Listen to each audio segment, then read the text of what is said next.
Hey everybody, Terry Somerville with you. And you know all the stuff that's going on right now. Again, huge arguments coming up about the drugs that could effectively treat COVID-19 or not.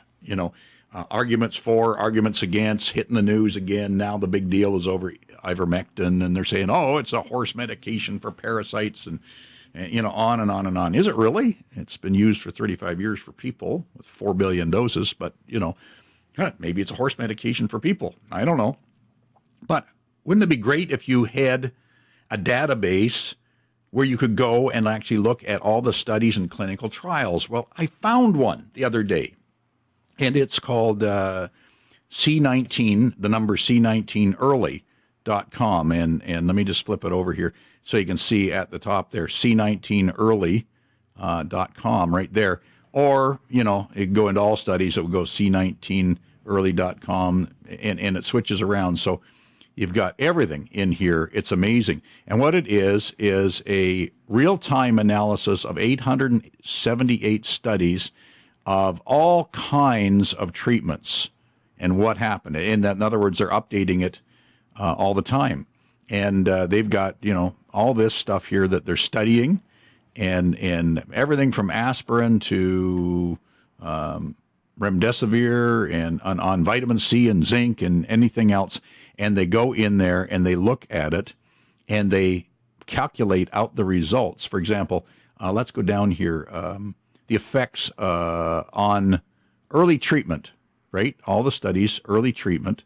And let's look at that here. The pooled effects.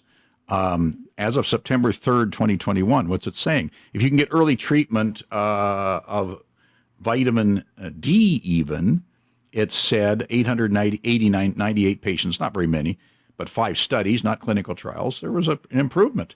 But you go down here, ivermectin, this is the one they're arguing about right now, 5,239 patients in 27 studies saw an improvement with ivermectin in early treatment. 64% with hydroxychloroquine. If you pool all the studies, this is interesting here, all the studies combined, how many people have they checked up for something like hydroxychloroquine? We know that's a big one. Get this. You go down here and what you see is hydroxychloroquine. I don't want to do that. Hydroxychloroquine had been tested on 407,627 people in 281 studies.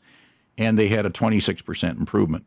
Not a huge improvement, but an improvement nonetheless. But see, here's the thing. You can go in there and look at this database and see what the different drugs are doing.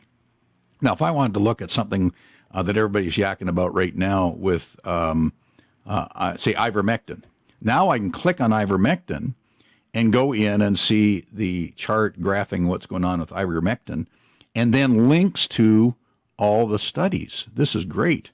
And their dates. Let me see, I got to open this up a little bit for you.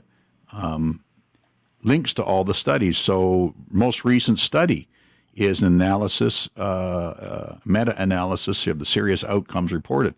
And I go in and I click it, and there we are. We're into the actual study that they did. And you can go through and find these various studies like this. Here we are in this journal. What's it about?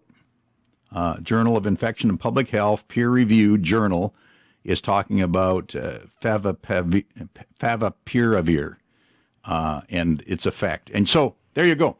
I've got you at this COVID C19early.com, a great database for you to look and see what's really going on, and a link to all the studies, 878 studies as of today, updated all the time, this database, so you know the real data on treatments for COVID-19. And then you can, with intelligence, say, we should be doing this, or maybe we shouldn't be doing that. Okay? Anyway, I thought you'd like that. I'm glad I found it.